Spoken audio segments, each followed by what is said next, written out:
Seitan Body svo heitir þessi. Þetta er gerðan á hnjánum og tánum. Þetta er svona koræfing ásamt armböður.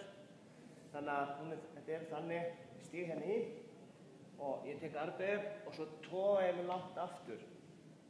Svo toga ég mig tilbaka og ég reyna að fara eins langt eins og ég treysti mér. Þannig að þetta reynir svolítið á kviðvöðvana.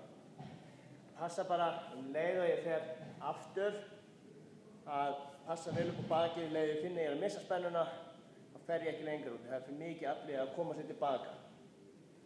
Hérna og tilbaka. Ok, aftur hérna niður og svo hérna tilbaka. Þá reynir þetta alltaf hérna vel á kviðvöðvana.